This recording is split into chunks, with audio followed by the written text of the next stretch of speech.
for such a long time that it started to eat up her lungs.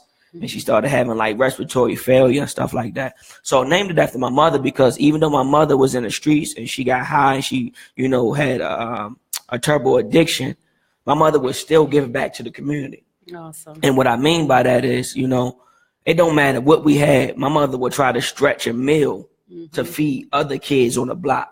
My mother would take, from what we had and try to make basically like a block potluck and try to help other kids, other families on the block eat. And I watched her do that. Even though we struggled growing up, I watched her take care of other people, kids, and other family members. And even though we lived in the hood and we actually grew up in, certain houses that people would call abandonments. Yes. So my mother would find a clean abandoned house, clean it up as much as she could, and we would live in it and call it home, So from that is what made me look at life a little different. Like, okay, even though some people struggling, you can still have that heart to care and give to other people. So that's actually why I named it the Nolita Project, because that was my mother's first name. But what my organization does, we do college readiness, entrepreneurship, life skills, character building, things like that. And the reason why, we work on things like that is because growing up, I didn't have that. So like I said, I'm taking notes. We get you over here. So since I didn't have those things growing up, it was important to me after I got older to want to give back to other kids, because in Baltimore, we have a lot of kids that can't read. We have a lot of kids that don't know math. We have a lot of kids that don't qualify for any of these entry-level jobs. Yes. So when I was younger, I was one of those kids. I was 4 grade levels behind when I was in school. I was a foster kid. I was passed around house to house. And as I got older, and became an adult man, and when I went to college, I struggled at first. Then I took it personal, and I was like, man, because I went to University of Baltimore, and I was like, there's a bunch of white kids and Asians and Arabian kids here. They're not that much smarter than me. I just got to try harder. So I started to put my effort in.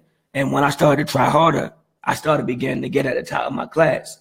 So I actually graduated from University of Baltimore with honors. Awesome. So I'm a part of the honors society. And I took that personal. I was like, whoa, if I can come from if you can, 2 parents on drugs, if I can come from being homeless at one point in time, if I can come from, my mother losing all her kids to the foster care system, if I can come from being a foster child, if I can come from a young child being taught how to sell drugs, like my mother didn't teach and really nurture us as kids. My mother taught me how to sell drugs. So it was like at a young age, I was taught how to sell drugs instead of being taught how to be a child. I was taught how to hustle. I was taught how to fight. I was taught how to gamble. So learning that from your parents at a young age, you become hardened. You become a child of anger. So that's what I was as a child. And that's why I have a passion for these kids now, because I was so angry and damaged as a child that I felt like nobody understood me. How do y'all want me to go to school and pay attention when I'm hungry?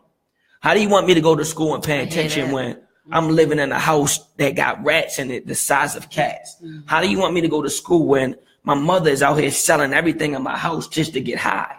How you want me to go to school and pay attention when my father's not there? So I look at those things like that and I take it personal and I say, just because you go through that doesn't mean you still can't be great. Absolutely. That doesn't mean you still can't be successful. That doesn't mean you still can't, reach different levels of success and have goals. So now as a grown man, I said, okay, since I did that and went through that, now I can give as much as me. Maybe I can't, give a bunch of financial assistance to a lot of people, but that wisdom, that, that push, that courage, that example, that love, period. that support, that example, that role model. If I can give that to these kids in Baltimore, DC, New York, New Jersey, whatever neighborhood that they living in and they struggling, men of color aren't doing too good in this today's society. Without sports, people don't understand. We are struggling in a lot of areas without entertainment, like rap, football, basketball, boxing, stuff like that. When you look at education, African Americans are struggling on every level. We're struggling in reading, we're struggling in math, we're struggling in science, we're struggling at every level compared to other races, even Hispanics. So when I look at that, I say, no, we can do better. We can. You know, so that's why I started my organization. And my organization is solely built on helping these kids see other things than their normal everyday life. So if you live in a community like Baltimore, if you go up and down North Avenue or Park Heights or Wrightstown Road, you seeing abandoned house, abandoned house, abandoned house. Somebody live right there, abandoned house, abandoned house, abandoned house. People don't understand what that do to your mind.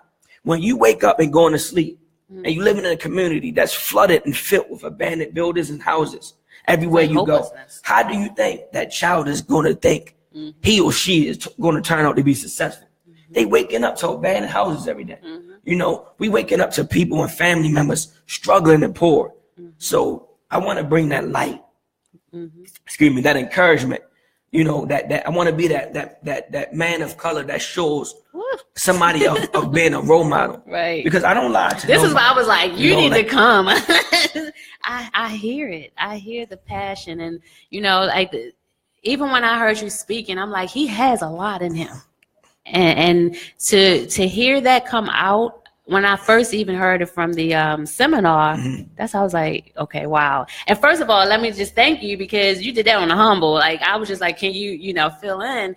Like, you did your thing. And you also, you received, I'm sure. You know, it was for real, like that whole seminar blessed my heart because it wasn't so much of like, we're talking to the youth and we want to, you know, I saw fathers getting encouraged. You know, mentors, any people that feel like, hey, I did all that I can and I can't go no more, you know, or you may feel like you can't, you know, so thank you for that. And just that powerful, that push, you know, and I'll tell people all the time, and this is why I try to spotlight different people in the community, because like you just said, one, I grew up in the Park Heights community and I want people to know that you can be successful. You can do certain things. Now, do I know that the environment can play a part? Yes. Yeah, of course. So the best thing for me, I'll say this all the time, but the best thing for me was being able to be in the Park Heights community, but travel to Mervo. And even though it was still on the other side of town, it was a change of environment. Right. Different people, different faces, different things, you know. So sometimes it is just being out of your comfort zone or the environment. So I feel like, you know, I think you already said that, but even being in foster homes, it was a blessing to you. Yeah, so that I can, you know, really touch on that because when I was a child, I didn't understand it. You know, only thing I saw was social service, you know, the foster care service coming in and taking me and my brothers and sisters from my mom, from our home. Because as a child, it's almost, it don't matter what environment you in. If you with your parent, that's okay. That's your normal. So when I was a child, how we was living was normal to me. You know, I didn't know no other life. So sometimes I say being in foster care was a gift and a curse. And the reason why I say that is because sometimes if you go in the foster care system, some things happen to some people and some individuals, some young youth that shouldn't happen to them and wouldn't happen to them when they're with their family. But for me, it more so opened up my mind and my heart and showed me different things. See, I grew up in a house where everybody around me struggled. I grew up in a neighborhood where everybody around me struggled. School wasn't important. You know, we fighting for food. We sleeping in beds where there's a bunch of kids and you sharing a small space. You know, I'm waking up early in the morning, and as a child, I'm being responsible for younger siblings. So I didn't have a childhood. You know, so when I went to the foster care system and I was placed with a bunch of different people at first, it was like, I don't know these people. I don't want to be here. Who are you? Send me back to my mom. So I was fighting. I was angry. I got into a lot of trouble. But like 2 years into it, no, a year into it, I found my aunt, and my aunt came and got me, and we lived out Woodlawn County for a while. And I think living in that environment helped shape and mold me more because the schools were better, the neighborhoods were better, it was cleaner, it had more structure, people cared more. But it was still hard for me to adjust because I come from an urban community. I'm beating their kids up. I'm failing in all my grades. I don't care. I'm angry, man. I want to go back with my mother. But going out there, it showed me families with structure, neighborhoods with clean streets, not a bunch of stuff in the gutters and stuff like that. So that opened my mind up and was like, wow, So we do got black people that live better. Right. That's what I'm saying, you know, yeah. so now when I get the kids, I tend to take them out of the everyday environment that they grow up in, because you got to show these kids other things. Absolutely. If you only see the broken part, Yep. sometimes I feel like that has a big impact on how you turn out. So I have, you know, people that I connect to, and they're in different positions. So I'll take kids to a law office, a black law office. I'll take kids to a doctor's office, but a black doctor's office. I'll take kids to, you know, to speak to different attorneys or business owners per se that are people of color. Yeah. I'm not racist. I love all people, but I'm big on letting our people see us do well. Absolutely. We're not doing well in a lot of areas. And when these kids don't see you doing well, they think they don't have those stars to reach for. So I want to give them that light and those stars to reach for. You know, and I have Hispanic kids as well that, you know, I connect with, but sometimes it's a different culture, you know, but I do have, you know, Hispanic kids that have signed up and want to be a part of it. And I show them the good, because Hispanics and African Americans or people of color are going through the same thing in America. And a lot of people don't touch and address that. So I never, you know, shy or push any other, you know, kids away that want to join my program. I accept them all with open arms, you know, and sometimes there's a language barrier, but they get it. And I get it. And I talk to them and I connect with them. But everything about me and my organization is to uplift. And, you know, that's what Restoring the Village is. Right. So that's definitely like I gravitate for the ones that are like making a difference, that's doing great things, and also just trying to make sure that people know about your organization. You know, just kind of that media to help us, that platform to speak about what we're doing. When we put that out about the seminar, everybody jumped on it because one, not to say there's no others, but it wasn't just one organization trying to have a seminar. Right. We all collaborated, you know, and everybody has something different and everybody left with something different, you know, so that was like a beautiful thing. And so I guess my question, I guess going into that is, we know we both have a passion for the youth, right? And hopefully you're going to continue being on the seminar, because we're going to continue. It wasn't no one time, but I want to let you know, like, what do you think that our youth are missing right now that we can do to help, or that is being done, but what do you think that is missing right now with our youth that can help them grow and be empowered? So in my personal opinion, I think the youth need more places to go that they can express themselves. Yeah. And what I mean by expressing themselves, we have a lot of young, talented kids out here, but they don't have a place to express themselves. So we look at the dirt bike riders and we look at them on a negative sense of things. But some people don't understand dirt bikes are a major part of different cultures. That's why you got things like X Games. Black kids are not the only races that are riding these dirt bikes.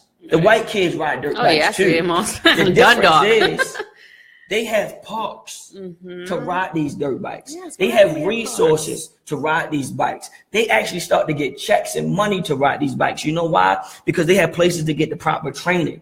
They have places on people who actually teach them. See, in the urban community, these kids learn how to ride these bikes by themselves, and they just going out in the streets. So you can't continue to say, punish these kids for things, but you don't give them nothing. So in my personal opinion, we need to start figuring out ways how to give back to these kids. Every one of us were kids one day, and we were kids back in the day. So if you were a child yourself at one point in time, you should know that these kids need something to do. I was an energetic child. Yeah. You couldn't just sit me down all day, 24 hours a day. You needed to give me something. And Baltimore, I'm the same way right now. We can't name we can't name 5 up and running, well kept recreational centers in Baltimore. You can't. It's different parts of Baltimore, and there's not a lot of recreational centers for these kids to go. You can't name a bunch of art centers for them to go to and learn how to paint, draw, do anything creative. You can't name a bunch of programs in Baltimore where they can learn STEM, science, technology, tech, stuff like that. Tech is one of the top major booming growing fields in the U.S. right now. It's not a lot of places where these kids can go and learn about technology or have the resources about technology. It's not a lot of places where these kids can go. We have kids that sing, rap, dance, and all that stuff. It's not a lot of places for them to go to even do that. So it's like, how do you continue to punish kids? And all you want to say is, oh, we need more police. We need more law enforcement. We need more places for, we need to just lock these kids up and get them off the corner. But my question is, if you get these kids off the corner, where are you putting them? Where are you sending them? Where are we placing these kids that have nowhere to go? You can't keep on saying, oh yes, call the police and round them up without saying, okay, if we're going to get them out the corner, where are we going to send them? We need way more resources in our center. So even when I take my curriculum and my program to the schools in Baltimore, they'll say, we love your curriculum. We love what you do. We love what you stand for, but we don't have the funding for it. We can't bring you and your program on at our school because our schools don't have the funding. So if you're going to continue to say Baltimore City schools don't have the funding for these other programs to help get these kids over the hump, what are you going to do? They continue to cut money from Baltimore City public schools, but we continue to fund everything into the jails. Right. So jails, police. You can't keep on saying law enforcement and punishment, but you don't give these kids nothing to do. So that's my thing. It's like, okay, what are we going to give them to do? So when I go out, that's what my message is. We can't keep on saying law enforcement. I graduated from school. My background is in law enforcement. I know how the law works. I know a lot about it. I have an undergrad in law enforcement. I have associates in law enforcement. And right now I'm getting my master's education.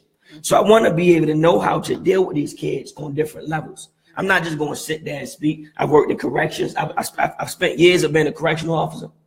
You understand? So I know how the jails work as well. Wesley, I didn't know you had all this. This is what, look, I was like, I don't know what it is, but, and we talked about something, I don't say it right now, but we talked about something that I wish that we can work on because that will help our youth know what outlets they can have. Right. I think you got what I'm saying. Right. No. And yes, like, it's just good because sometimes I speak this and people just think Angie's just being this, crazy lady. And I'm just going off. Like, I was going off about this Martin Luther King parade. And I'm just like, to me, it's the same thing. Like, you can't keep taking away. You're shaking, whatever it is, you're taking away from the youth. But what are you implementing? And I'm not talking about a one day, a pop-up event. I'm talking about something they can go to, a safe haven that they can gain from, and so it's good and it's enlightenment to hear other people speak the same language. Because you got to invest. You got to invest. Like, we have to invest in these kids. Like, these kids are our future. If you want anything better for yourself or your future or your family, you have to first invest in that. Yes. So I saw somebody wrote, it started at home. She's right. It does start at home. Plus. Exactly. It does start at home, plus your environment. So if your outside environment is so broken, a parent can be one of the best parents that they could ever try to be. But your parent can't walk everywhere with you. So as soon as you walk out your front door in Baltimore City, it's so much stuff that's broken that we need to fix. So one thing that I'm big on that I feel like people don't speak on, in my personal opinion, a lot of these kids are dealing with like kind of mental health. I was about to say mental health. That's why I said problems. we just got the whole thing. Yeah. So we dealing with mental health problems, but nobody is really honing in on it. We got a lot of these kids that have ADHD, ADD. They got lead poisoning. Let's talk about the lead. Do you know how many kids in Baltimore City have been diagnosed with lead poisoning? Writing these families checks is not going to change that child's life, especially if these families are not financially taught how to deal with that money. So you're giving people checks because, oh yeah, we got lead in the house.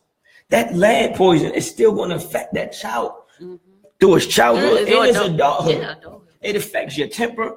It affects your personality. It affects your health. It's kids that deal with lead since they was born. So it's so many elements and layers that our kids are dealing with.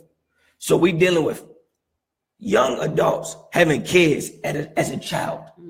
So at 15, we got young girls pregnant. No disrespect to nobody who's went through that. But if you are a child, having a child, you're not developing yourself. So if you're 15 years old, giving birth or pregnant at the age of 15, young woman, you are not developed in life yourself. Your body is not fully developed. Your mind is not fully developed. You don't have the education. You don't have the finances. You don't have the foundation. You don't have the resources to properly carry and take care of a child. That's another problem we face with another. And then when they are, you're going to have that child now that has been, assessed to that. Right. So it's I don't even want to say a cycle, because it doesn't have to be always, but definitely that environment plays a part. So if she has a mother that had her young, right, and vice versa, and you're going down the line, like, how can you really teach when you're on a 10th grade level? Exactly. It's very hard. 10th grade level, because it's way. If you go look it up and do your own research, a lot of these kids are being passed through the system. Oh yeah. So you go look at their report cards, it's D and D pluses, but you're still passing with a D and D plus. If you go look at these test scores, a lot of our kids are graduating from high school, still reading on the 3rd grade level. They still are on the 3rd and 4th grade math level, or not even that high, but they graduated with high school diploma. Absolutely. And we wonder why we not are properly equipped to fill in these jobs that make, a certain level of income. Well, now they're looking into it, but what happens when you already put thousands of children already through? Exactly. We have thousands, you just said it. We have thousands of kids that have already seeped through the system. And they graduating from high school, can't properly read and write. How are you in the 12th grade and you scoring on the 3rd grade reading level? Something has failed there. But that's a lot of the things that we don't talk about as well. It's like, and you can't bash you can say whatever you want on the show. You know what I'm saying? You gotta figure out, like, okay, we all gotta dig deep.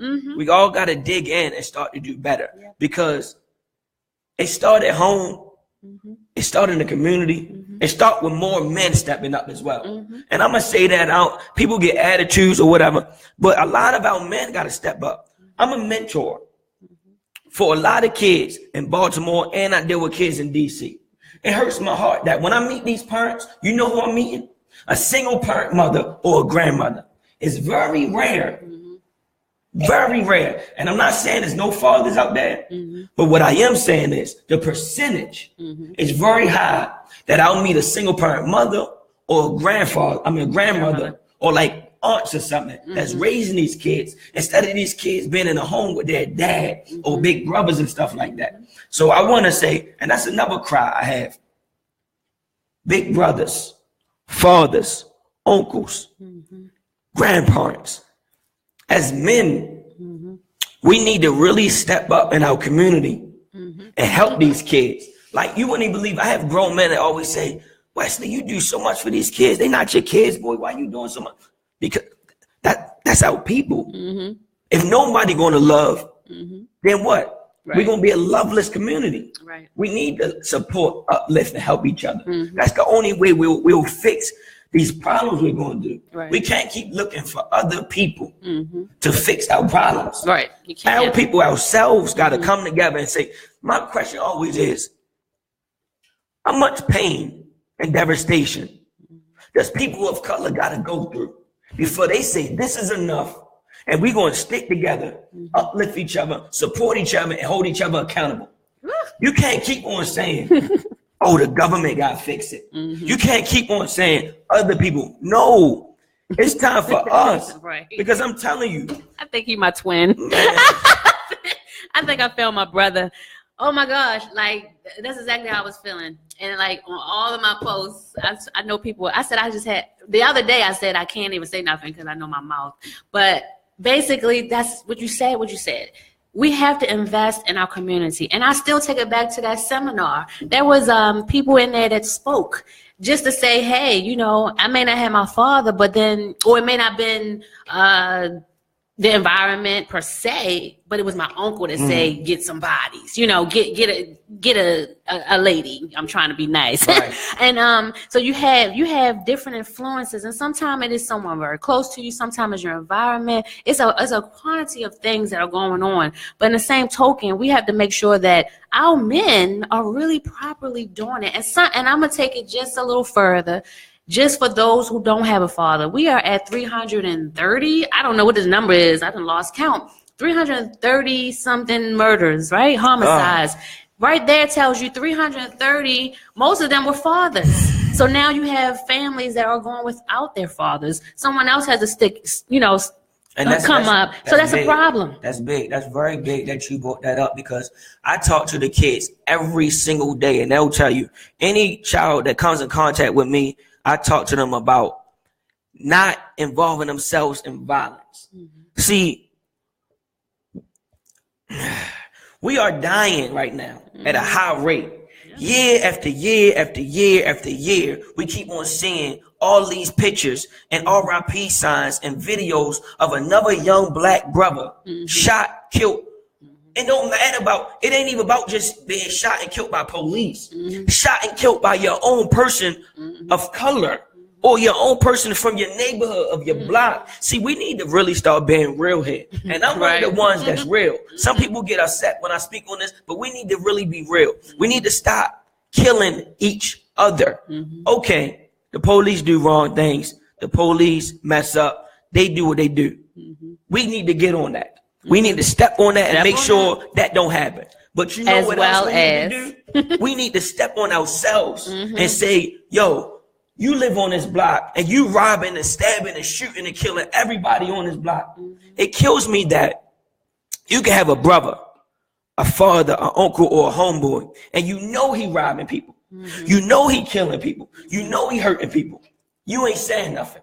But soon as he get locked up, or soon as he get killed, then we crying. And then we saying R.I.P. And then we saying free Lil Tony or meatballs or something. Like, but my thing but you knew your cousin was out here shooting and stabbing and killing and robbing everybody. Right. So it's called holding yourself, your family, your neighborhood, your friends, and people in your community. Hold them accountable. Stop going out here saying, excuse my French, man, I wish a nigga would. You got people that go to the club, putting their strap on. I wish a nigga would step on my shoes. I wish a nigga would do this. Yo, you need to stay in the house. If you walking out the door saying, I wish somebody would, stay home. Why are you going to the club or a movie or skate rink telling me you wishing a nigga would? Right.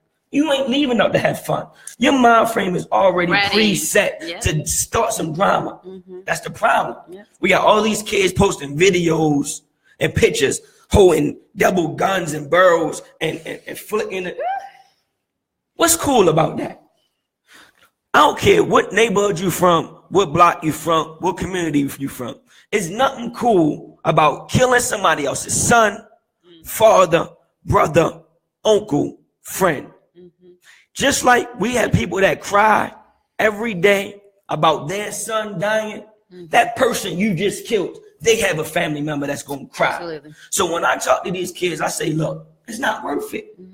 Don't be out like we got all these videos, kids laughing and thinking it's a game when somebody's getting stomped out. It's nothing funny about 7 people stomping and kicking and beating up one girl.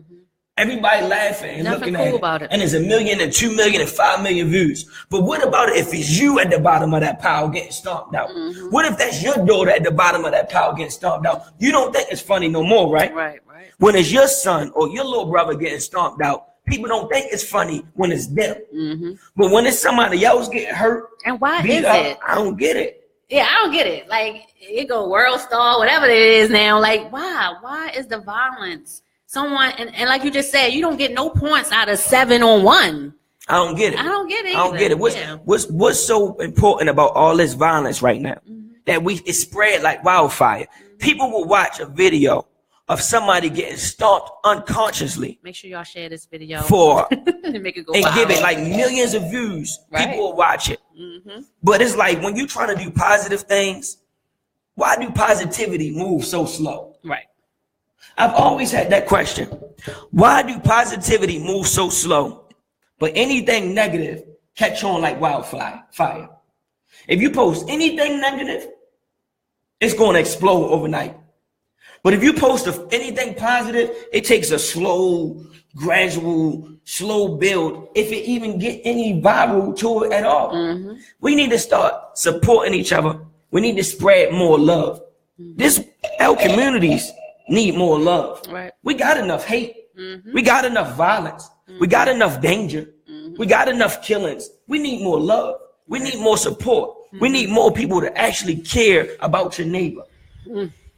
So that's my perception. Look, wow. So listen, I gotta play the devil's advocate here. Well, not say devil's advocate, but let me tell you. So just because he said this, I'm gonna speak on it. So I love the fact that you said, why does the positive move? Why do we move in slow motion when there's positivity in our community? Why do we feel like we want to take away from things that are moving in a positive direction? And that's going to go back to what I want to talk about. I want to talk about that, with the Martin Luther King parade. Please, someone tag Mayor P. Please, someone share this video in every group. I would like to just say before you go there. Oh, okay. Do I have to go on a? I wanna I wanna answer something. Yes, something that please. Y'all was saying about. Oh, Lord, we got Diamond K in this. I guess like the negativity or the fighting or stuff like that get people's attention as opposed to the more positive things. So if we're gonna be honest about this, like say you scrolling through TV, right, and something comes across the screen that's like an action, it's fighting, it's shooting, it's a wild card chase. You're gonna be more likely to stop on that channel as opposed to if you turn to something and it's something educational, like they sit in a classroom setting or something like that. I think that's just our natural instinct to do that. You know what I mean? And the fight videos and those type of things appeal to the worst in us or that thirst to see that type of thing. You know what I mean? So it's like I think that's just a natural thing. It's not good, but I think that's still a natural thing. Like why we like action movies. That might be a mind frame. And the reason why I say that's a mind frame is because I know some people who literally get disgusted by those type of things. Like the fight videos, I don't like those, but I'm just saying. No, I get what you're saying. Yeah, but I mean, just like the like we like when we watch sports, we say, they got weak now. Now they can't do this. They can't do that. It's just that natural thing. That's true, but that's different. Watching a movie, that's a movie. You're going to see a movie for a movie. At the end of the day, that person is not dying. True. In real life, when you see, I watched this one video. These girls at the school was passing around, and I looked at it to see what they were so excited about. The girl was in McDonald's. They had 7 or 15 other kids stomping this young girl head into the pavement. People standing around watching. Nobody stepped in to help with their phones. Everybody got phones out. These are kids. Say that. Everybody got their phone out and recording, and they stomping this one girl.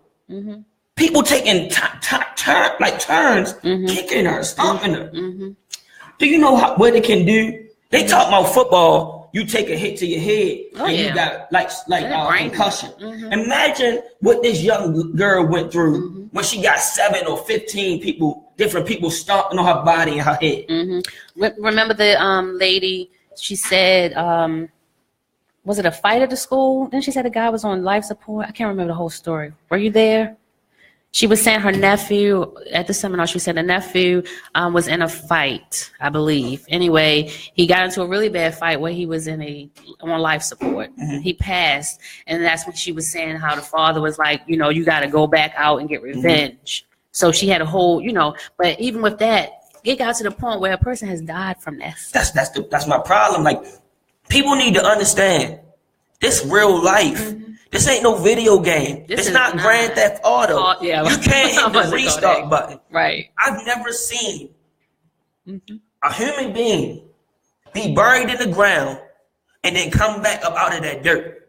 So once you die, regardless if you're 15 or 21, or you kill somebody, ain't no coming back. There's no restart button. And these kids should not be getting killed and dying at the age of 15, 16, 17, 18. You haven't even lived a life if you're dying and being killed or killing somebody at the age of 15, 16, 17, or 18. And you shouldn't be in prison doing 20 years at the age of 15, 16. What type of life is that? Right. Somebody please tell me what type of life. But this is also what they're seeing. Hearing on the radio, on the music, everything, like the drugs, the pill popping, all of that. You hear it in the music. I'm like, what? You know, it's glorified. The whole gang bang, the whole gang banging, the being in a gang, all this is glorified, and it's on in music videos and songs like that right there. I don't even approve of that, you know. But this is what they're getting, and they feel like they, you know, they get a name for themselves. I've heard a lot of stories of why they do certain things, and some are just like they're the head, they're the man of the house. They have to prove themselves, or they fish. You know, they're fetching for their family. They're trying to make a way. I know mothers, or I'll just say families. I know parents or families out here that know their children are doing the wrong things, but still accept the money that they're receiving on the street. So you're like you're saying it's okay, but if something happened, you know, it's hard. See, my thing is, you have to show these kids examples of positivity. You cannot just paint these pictures of pure negative images and expect these kids to be upstanding citizens in the community. Absolutely. If you are a parent, a big brother, an uncle, or a neighbor, like they got, all right, some of these kids be walking to school. Do you know it's dudes hanging and hovering around the high schools and elementary and middle schools selling these kids drugs? It's like it's no morals selling or values. Drugs, trying to rob them at gunpoint, everything. Bruh, it's no rules to this stuff. No. How are you positioned around middle and high schools? These kids supposed to be on their way to school. And as a grown man, you should at least have some type of of your mind frame of let me leave them kids alone. But no, they hovering around schools out here nowadays, selling pills and drugs to kids that are on their way to class. My thing is, bro, they come to class high. Where is the rules at in this game? Y'all serving drugs to kids on their way to school in the morning. And it ain't like, oh yeah, they just coming to get it. No, y'all putting it right there in front of their face before they even get to the classroom. Like, we gotta have some type of dignity, some type of pride, some type of rules in this stuff. Like, it's crazy that these kids is 13, 14 years old, nodding out in classrooms. Yeah. How you 15 nodding out? And I see them sometimes they just like on a bus stop, on, you know, whatever, but you'll see them nodding out, or you just see them hanging out, and you know, I don't say just kind of judging them, saying they up to no good, but at 9:30, 10 o'clock, it's times where I pull it, I'm like, I see a person with a certain uniform on, shall I say, for certain schools, like you're going the wrong way, you know. So it's like like you just said, we gotta hold everyone accountable, and in that instance, you have to at least say, you know, speak up about it, you know, or inform someone that they're in that area. At any rate, you see what's going on. We can't have a blind eye to the things that's going on until it happens to us. So I have a question. Babies. So Chrissy Williams said, it's sad to say the rules have been thrown away, and I'm working hard to get my children away from here. So my question to you, Chrissy, is, when you say away from here, what do you mean by away from here? Because I've traveled to a bunch of different states. In the Black community, we promoting the same thing state by state by state. So it's not more so of getting away from it. It's more so as the people in the community, as a people, we have to acknowledge these things, address these things, and start to change our own culture and the mind frame of our kids. Because just continuing to run is not going to fix anything. No disrespect to your mind frame, your ideology of how you want to deal with it. And I understand when you say you want to get away from it. But my only thing is, state by state where you go. If you go move to New York and you move in the hood or in the urban community, we doing the same stuff. If you go to Atlanta and you move in the urban community, Chicago. It's the same. If you go to DC, if you go to Baltimore, if you go to Chicago, if you go to New Orleans, if you go to Miami, and you move to these urban communities, what are you getting away from? It's the fact that our mentality had to change. I have kids that's not even raised in the urban community. They grew up in with both parents in the suburbs. But do you know what? They still want to turn around and carry themselves like they like little baby gangsters. Yes. And some of these kids almost feel like you're not black enough unless you carry yourself as a little gangster. And I had to talk to these kids and try to build their confidence up and let them know, look, young brother, just because you're a young black man, you don't have to sag your pants. That doesn't mean you're not black because your pants are sagging. Lord have mercy. Let me tell you, my daughter is in Bowie, and she showed me a flyer of a party, right? They're trying, because she want to go to a party. So I'm like, okay, let me see the flyer. And I told the story already, but I'm going to tell you, you didn't know. So I said, show me the flyer. She showed me the flyer. The flyer, remember, she's in Bowie. This flyer is a college party, and it's here in Baltimore City. Why are you trying to come back here? So then I'm looking at the address. I'm like, Oswego? Nah, you ain't coming here in the hood to a warehouse to a party. And so she was like, the flyer was so nice. The flyer had nice, pretty lights. So I showed her. I'm like, it's an abandoned warehouse. It's in an area where there's prostitution. There's a lot of human trafficking. We don't talk about that because there's a lot of human trafficking in Baltimore City. A lot. We don't talk about that. So why is this party going on? And not only was it Bowie, it went out to University of Maryland Eastern Shore. What I'm saying is they picked all these schools to bring them here in Baltimore City. And so I told her, you're not going. But it was children that were from the Bowie, from different, suburbs, and they were like so fascinated. They wanted to be here. They wanted to. They like that drive, that push. Like I want to be in that environment. And I'm like, wow. And that's the thing. Like, we got to get to the point where we teach our young youth that they can be great. I'm gonna always promote that. It don't matter where you come from. It don't matter where you was raised. It don't matter how you was raised. It don't matter how you grew up. You can be great, young brother and young sister. You can be successful. If you believe in yourself, if you put that hard work in, if you stay dedicated, if you stay motivated, you can be successful. I'm going to tell y'all, every time I get a chance, right? Both of my parents were drug addicts. I grew up in foster care. I didn't feel like nobody loved me when I was a child. I grew up where everybody got high. People don't know. I tell people all the time, unless you're a part of it, you don't know about it. They had underground fighting rings that's probably still going on. Just how they bet on the football games and these kids' basketball games, they have underground fighting rings for kids. I was one of those kids that was in the underground fighting ring. My mother would make me go block to block, neighborhood, fighting kids way bigger than me, way older than me for money. And she would say, if you lose, I'm going to whip your ass. So in my mind as a child, I'm thinking, first of all, I got to beat this dude. And if I don't beat him, we ain't going to get no money. If I don't beat him, my mother going to whip me. If I don't beat him, we ain't going to eat tonight.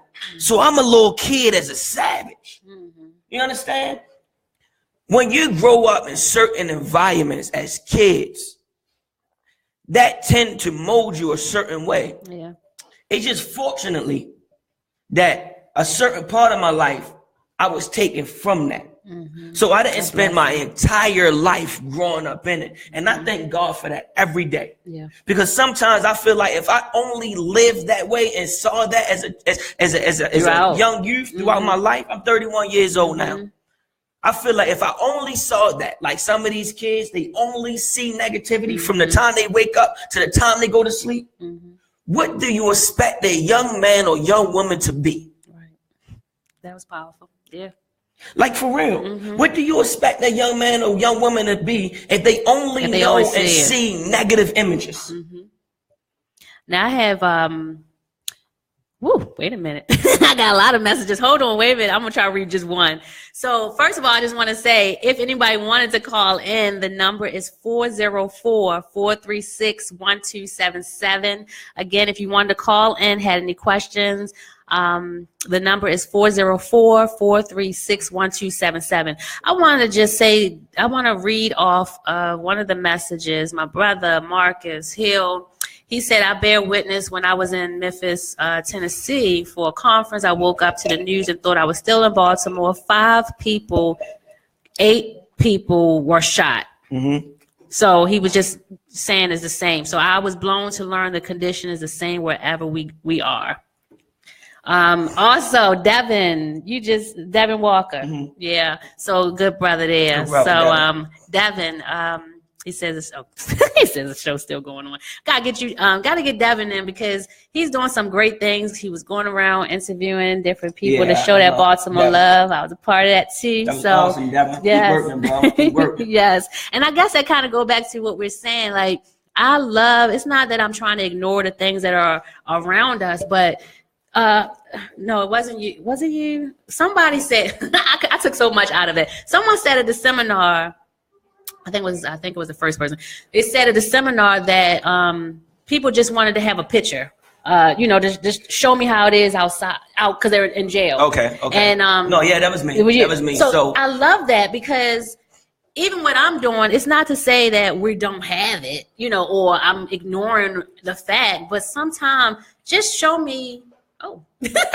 Just show me the good that's happening. Give me that. No, that's real. That's real. I know it. Because even though we have a lot of things that's going on here, we do have positive images and positive people too. Yes. And like Devin is tuned in. Devin is a positive, Devin Walker. Devin is a positive man that I met in Baltimore who's doing amazing things. I try to be the most brightest positive light that I could ever be. I call myself I try to be a big baller for what's the word for wrestling? Well, we're gonna be I really try to show myself as a positive man, a man of color. I really take pride in certain things about myself. Yeah. One thing I take pride in is the way that I treat women in our community. I really take pride in the way that I treat our sisters in our community. You don't have a bunch of women walking around.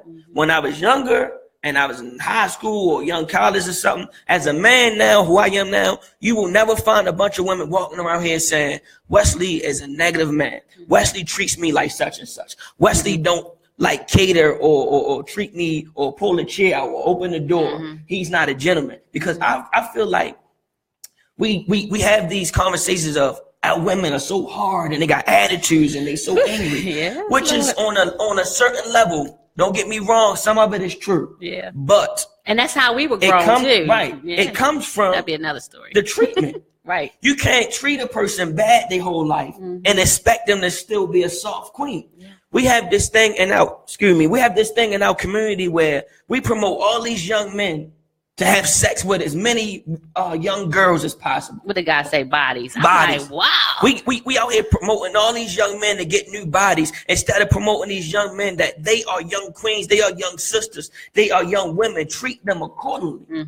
You got these young girls running on here. You can give them a piece of gum or chicken box and they ready to lay with you. So we got to change the mentality of our kids. The chicken box. Literally. Y'all got me going back to Mayor Pip. Let me stop. Okay, so this needs to be like a part 2. So we are running down to the last, maybe 2 minutes now. But I want to thank Oh my gosh, I want to thank Wesley for coming out. He is definitely going to be there at the next seminar. I'm making sure. I don't even think I have to even push hard. I said it one time. I showed him at that community association meeting. He was on it. So that right there is love, love, love. Again, it has to be a part 2, or maybe we need to do a round table or something. My brain is just going. But I do want to just say, and I had to, my whole platform, please, if I shared the petition to sign to continue to have that Martin Luther King parade. Is going to go to Mayor Pugh's office. Please make sure that you share it, you sign it, you support. Our children need they need that platform, they need that positivity, and this is something that they take great pride in. So I've heard from different youth, I've heard from different marching bands, different people in the community. They all share the same thing. So I love the whole thing with the dirt bikes. Mm-hmm. No matter how we feel, that cultural, Baltimore loves the dirt bikes. Baltimore loves the Martin Luther King parades. Baltimore loves a lot of things. We cannot keep taking from the positive things that are going on and expect everything to just be peachy, right, and we're going to ignore it. I'm not going to ignore it. And so I signed it, I shared it, and I'm asking everyone to do it. Thank you to everyone has already done it. And also thank you for everyone who has shared this video, tuned in. We have to do a part 2. Thank you everyone that attended the Boys to Men Empowerment Seminar. The next one will be next month in January. There's going to be some great things going on, so continue to tune in to the show. Thank you again for being my guest. Appreciate it. And if you could just one thing, how to get in contact with me. I was about to say that. Yes. If you would like to check my organization out, you can look at my website. It's www.dear, DEAR, Nolita, NOLITA.org. So www.dearnolita.org. That's my website. It's a video site. If you would like to donate or just check it out, see what it's about. If you would like to sign your kids up, your sons, your daughters, your nieces, your nephews, sign them up. So it's www.dearnolita. My name is Wesley Hawkins, and I also have a business line, 424-653-7663. I'll answer. You can communicate with me. We can text, we can call, whatever. I'm here to help the city. Amen. Thank you so much. Thank you, everyone, for tuning in. And again, you know how to contact me. I'm always on Facebook. But Restoring the Village Project is the Facebook page. Make sure that you're following us on there, as well as Instagram is RTV Project 1. Thank you, everyone, for tuning in, and I'll see you all next week. And as always, if you miss any past episodes of Restoring the Village, you can always visit radioonfire.com, click on demand to see any of those episodes. So I'll see you next week, right? Yes. Okay. Peace out. Love.